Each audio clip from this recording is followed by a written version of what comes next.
It began as a whisper, Father, in the cool, damp air of Lystra, or perhaps it was Derby. The town's blur now, a tapestry of dust and fervent faces. I remember the light, though, always the light. The way it caught the dust motes dancing in the air of the synagogue, illuminating the passion on his face. Paul. He was a force, wasn't he? A tempest of conviction. I, a boy, a youth barely past the shadow of my mother's apron, was swept into his wake. And what a wake it was. A new world, new truths, a promise of something beyond the mundane, beyond the familiar.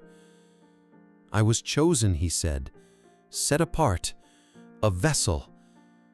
And I believed him, or I wanted to believe him, desperately, more than anything. I saw the miracles, Father. I did. The lame walking, the sick healed, the demons, oh, the demons. They shrieked and fled. How could one not believe? How could one not be utterly consumed by such power, such undeniable evidence of the divine hand? And his words, they cut through the air like a freshly whetted blade, sharp and true. He spoke of resurrection, of a new covenant, of a love that transcended all human understanding. He painted vision of eternity, so vivid, so compelling that it eclipsed the very sun. And I stood beside him, his shadow, his scribe, his son in faith. That's what he called me, his son, a title I carried, Father, like a sacred vestment, a heavy, precious mantle. I endured the stones, the lashes, the hunger, the cold. I spoke before congregations, my voice, though young, carrying the weight of his authority, his teachings. I carried his letters, his very thoughts across continents, knowing that each scroll, each word was a lifeline for souls adrift. I built churches, I ordained elders, I rebuked false teachers. I preached the resurrection, the cornerstone of our faith, with a fervor that, to the eyes of men, must have seemed unshakable, unquestionable. I was the guardian of the treasure, wasn't I? The keeper of the flame, the one Paul trusted to carry his legacy forward, to ensure the pure doctrine remained untainted. And I did it. I protected it with every fiber of my being. My weakness, they say, was my stomach, a constant companion, annoying discomfort that followed me from Ephesus to Philippi, from the dusty roads of Asia Minor to the bustling ports of Greece. A physical affliction, a human frailty. Paul himself spoke of it, urged me to take wine for it. A trivial detail, easily dismissed, a minor ailment in the grand tapestry of a life dedicated to God. But it was not trivial, Father. It was never trivial. It was a constant reminder, a physical manifestation of a deeper, far more insidious ailment. My sin, you see, was not that I stumbled or that I faltered in the face of persecution. My sin was far more profound. It was a silence, a profound, echoing silence within my own soul, a chasm where conviction should have resided. I preached with authority, yes, but my heart, Father, my heart was a sea of silent doubts. I became a guardian of a treasure I wasn't entirely sure was made of gold. What did you fear most, Timothy, in that silence? Fear? Such a simple word for such a complex, suffocating sensation. It wasn't the fear of death, Father, not truly. I had faced that many times. seen the glint of the executioner's axe, heard the roar of the mob. No, that was external, manageable, contained. The fear that truly consumed me was far more intimate, far more insidious. It was the fear of disappointment, the disappointment of Paul. His face etched with concern, with love, but also with an expectation so vast it could swallow oceans. He called me his true son in the faith. What if I wasn't? What if I was merely a reflection, a hollow echo of his own conviction? I built this legend, you see, not just for others, but for myself. The son of Paul. It was a shield, a narrative. I was the steadfast one, the reliable one, the one who understood the nuances of the resurrection, the subtleties of grace, the divine mechanics of salvation. I saw myself standing on a precipice, holding the very fabric of truth in my hands, protecting it from the ravenous wolves of heresy. I was the bulwark, the unyielding rock, and I had to be, for him, for the nascent church, for the very idea of what we were building. To falter, to confess doubt, to admit that the ground beneath my own feet felt at times like shifting sand, that was unthinkable. It would have shattered everything. My own identity, the faith of those who looked to me, Paul's trust. It was a performance, Father, a meticulous, relentless performance. Every sermon, every counsel, every word of comfort I offered. A carefully crafted illusion. The questions, Father. Oh, the questions. Not from Rome, not from the pagan priests. Those were easy. Those were external enemies, clearly defined. The true terror came from within, from the simple, earnest questions of a new convert. Timothy, how can we be sure of this resurrection? My brother died, and he did not rise. My grandmother, she is old and frail, and she fears the darkness beyond. Or a seasoned elder, perhaps. Brother Timothy, the teachings on the Spirit, they are profound, but sometimes when I pray, I feel nothing, only emptiness. Is this normal? These were the questions that twisted my gut, that sent cold tendrils of panic through my veins. Because a simple, honest question, a genuine seeking, could unravel the entire tapestry. It could expose the truth that the son of Paul in the faith felt most of the time like just another lost sheep, as desperately in need of a shepherd as the very flock I pretended to lead. The performance became my life. I studied the scriptures not to find answers for myself, but to find irrefutable arguments for others. I memorized Paul's teachings, not to internalize them, but to wield them as weapons against dissent, as comfort for the grieving, as assurance for the uncertain. The wavering. Each word I uttered was calibrated, precise. A defensive posture, always. Even when I spoke of love, of joy, of peace, there was an underlying tension, a desperate need to maintain the facade, to convince not just them, but myself. It was exhausting, Father, an exhausting, relentless charade. I remember one evening, in a small house in Berea, after a particularly impassioned sermon on the certainty of Christ's return, the faces in the flickering lamplight, so earnest, so full of hope, they believed me. They believed what I said, because I said it, and because I was Paul's man. And in that moment, a profound nausea washed over me. It wasn't the food, it was the weight of their faith, misplaced, perhaps, in my own hollow conviction. The feeling of being an empty vessel, ringing with a sound that wasn't truly its own.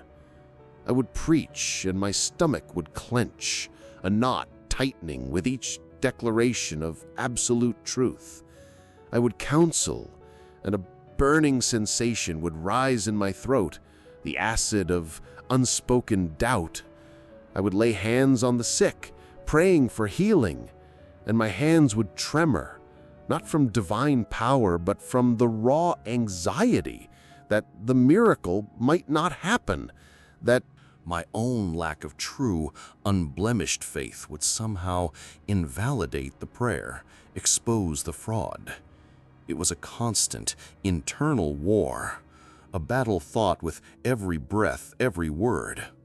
I longed for the simplicity of true belief, the unburdened conviction that Paul exuded.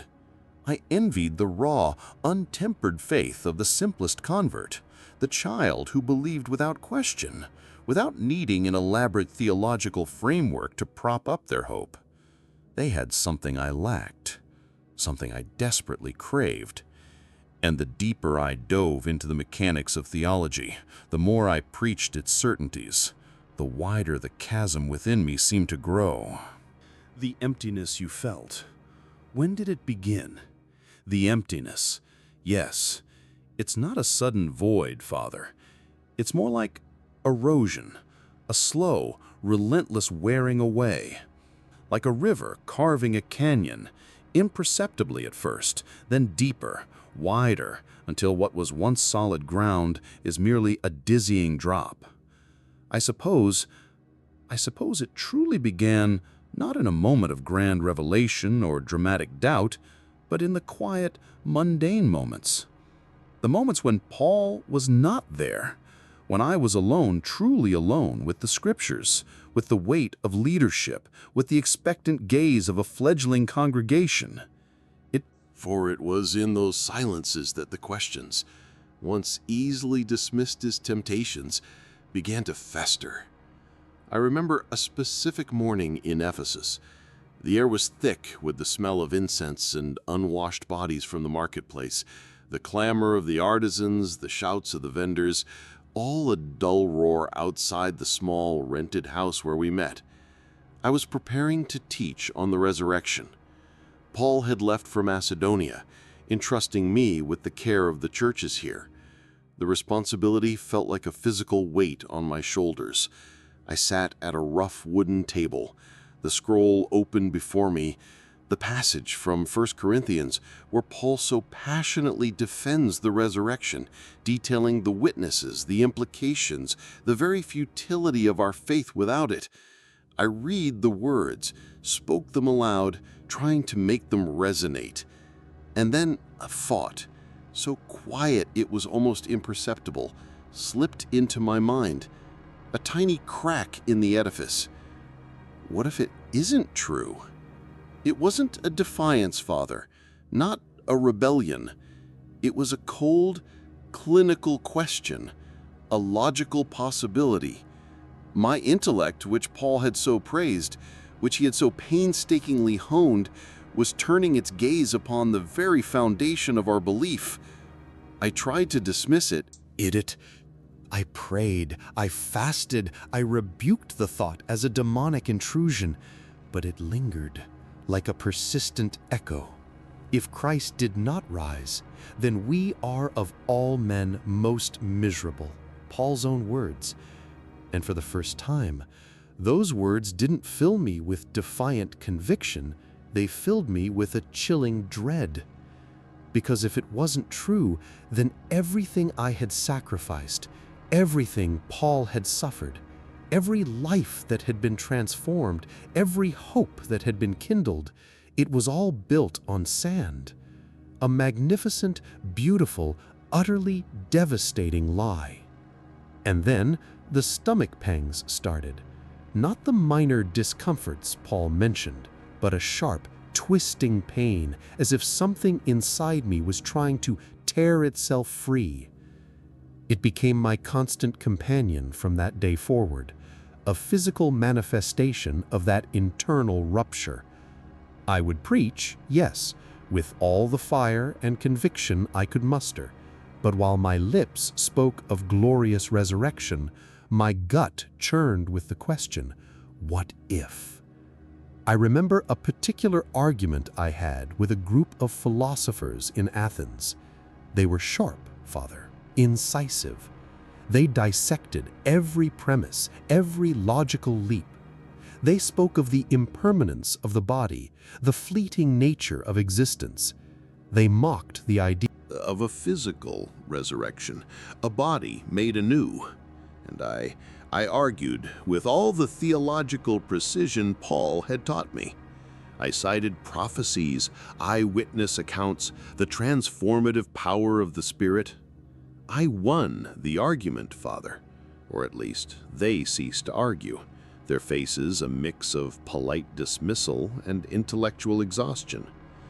But inwardly, I felt a deep, profound despair, because their arguments, their cold logic, had resonated with the very doubt that gnawed at my core. I had defeated them with words, but I had not defeated the questions within myself. And as I walked away from that discussion, the familiar clenching in my stomach intensified, a painful reminder of my own intellectual dishonesty.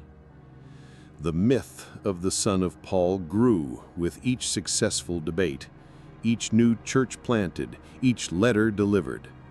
I became adept at parrying theological thrusts, at explaining away inconsistencies, at framing every challenge as an attack of the enemy. I perfected the art of the eloquent evasion.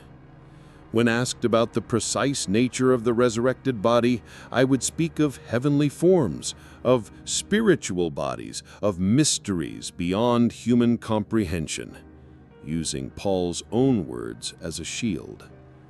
But I never truly believed the explanation myself. It was a performance, a way to maintain the facade, to keep the questions at bay, to avoid the terrifying possibility of saying, "I don't know," or worse, "I doubt." I remember Paul's final imprisonment. I rushed to him, as he requested. The air in the cell was cold, heavy with the scent of damp earth and despair. He was frail, Father, but his eyes still burned with that same indomitable fire. He spoke of his imminent departure, of fighting the good fight, finishing the race, keeping the faith. And he looked at me, his gaze piercing, full of such profound love and trust. "You, Timothy," he said, his voice raspy, "you must continue. You have been faithful. You have guarded the deposit."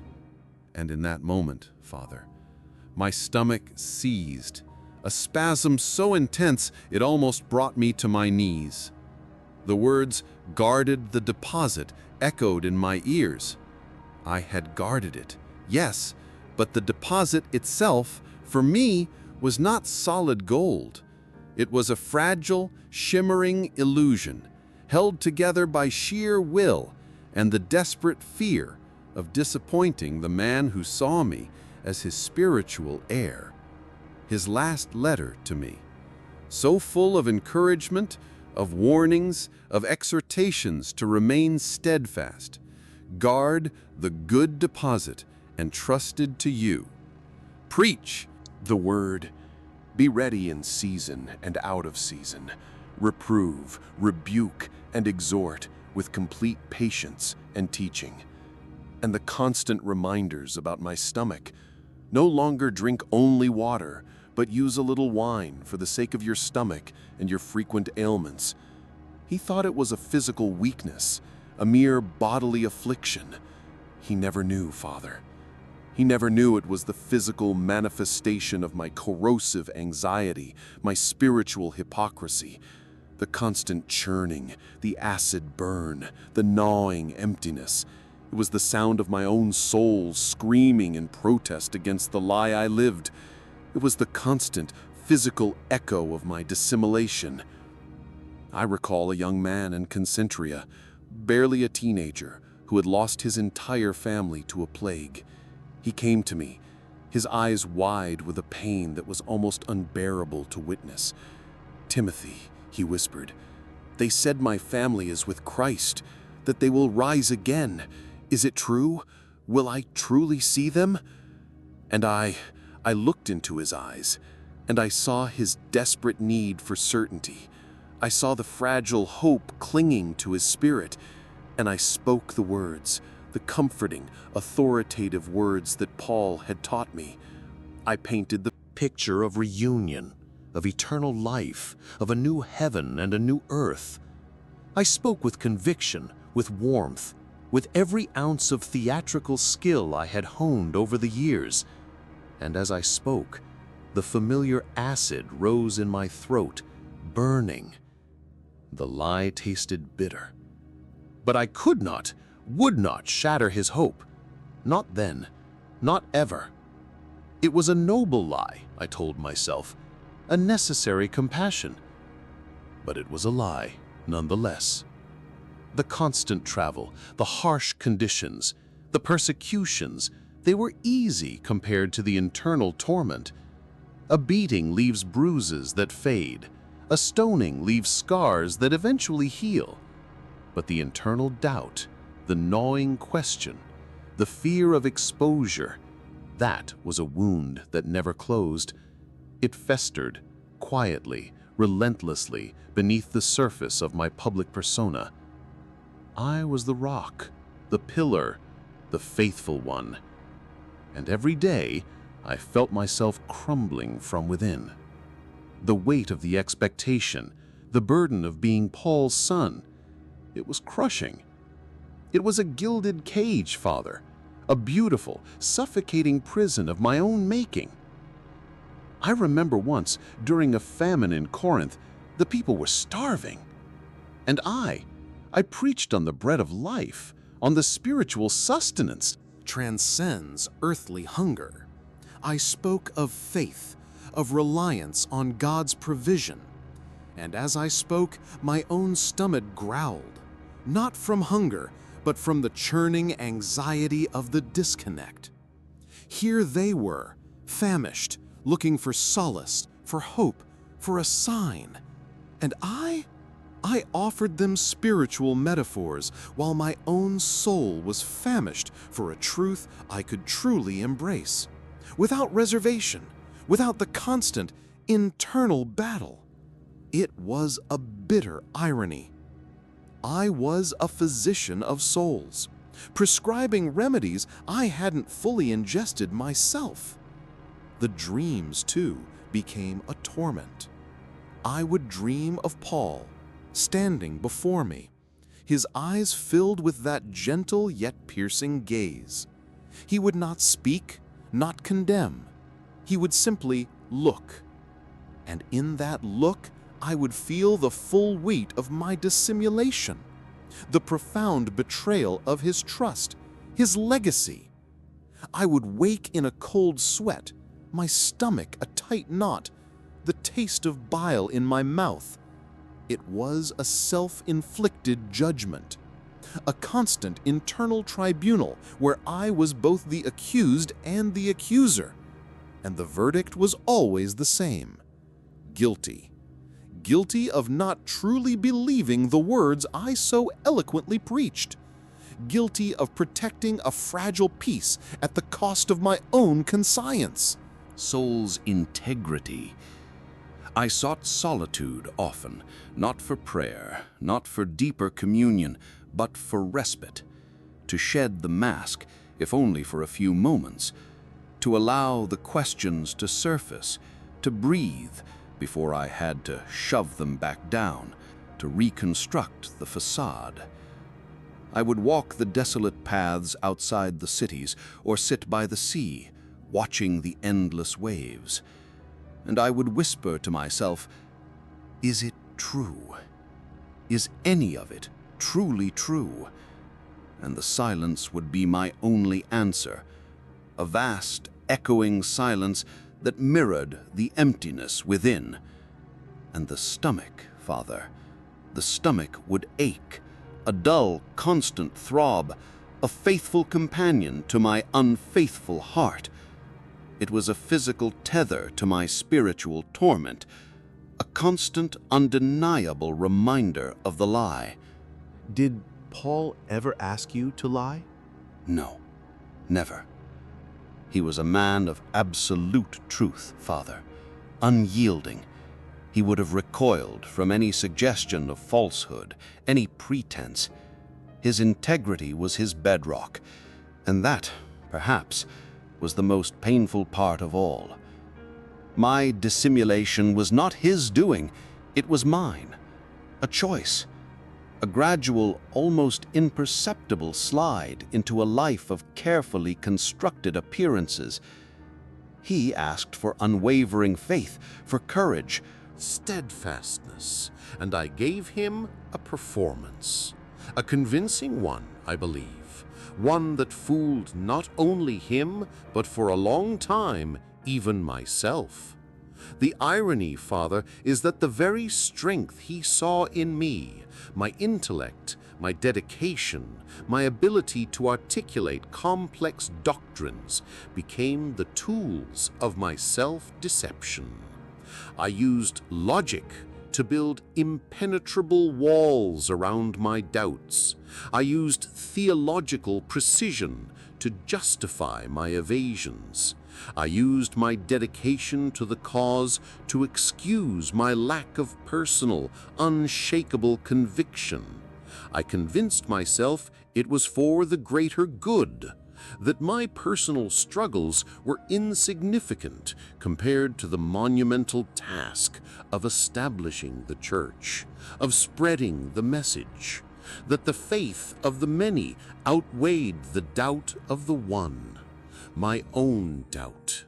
It was a noble sacrifice, I told myself, a necessary burden of leadership. But it was a sacrifice of my own truth, a burden that corroded me from within, manifesting in the very physical ailments that Paul, in his compassion, tried to alleviate with wine. The stomach, Father, it was not a weakness, it was a conscience, a constant physical accusation. Every twist, every burn, every surge of acid was a whisper, a scream, reminding me of the chasm between what I preached and what I truly believed. It was the body's revolt against the soul's dissimulation. It wasn't a physical illness, it was a spiritual symptom. The ulcer was not in my stomach, Father, it was in my soul. A festering wound of unacknowledged doubt, of unconfessed fear, and it ate at me relentlessly from the inside out. All those years, all those journeys, all those sermons, I was consumed by it. And the more I tried to suppress it, to deny its existence, the more violently it asserted itself. It was the truth I could not escape, the one constant companion that saw through my every facade. And the irony, the profound, agonizing irony, is that the very act of confessing this now, of laying bare this festering wound, brings a strange, unsettling calm to that ancient, familiar ache. The stomach, Father, it still churns, but the churning feels different now. Not a scream, but a sigh of recognition, perhaps. The recognition of a truth that has been buried for too long beneath layers of expectation, of duty, of an inherited legacy. The son of Paul was a role, a performance, and the stomach ailment, it was the audience, the critic, the constant, unwavering witness to the hollow core of that performance. It was my truest confessor, long before I found my way to you. And what, Timothy, does a shepherd do when he discovers his own staff is merely a hollow reed? He stumbles, he falls, and perhaps, if he is honest, truly honest, he finally admits that he too is lost. And then, perhaps just perhaps, he finally looks for a shepherd himself, or he simply stands, exposed, in the silence, the same silence that haunted him, now a vast, empty space where the echoes of his own lies can finally fade. And in that emptiness, there is nothing left but the truth, stark and unadorned. And the stomach, Father, the stomach simply aches, a quiet, persistent ache, not a protest, but a memory of a life lived on the precipice of a belief that was never truly his own. What then does it mean to lead when your greatest fear is not the wolves at the gate, but the emptiness in your own heart? Is faith a performance for the benefit of others, or an unshakable truth that begins within?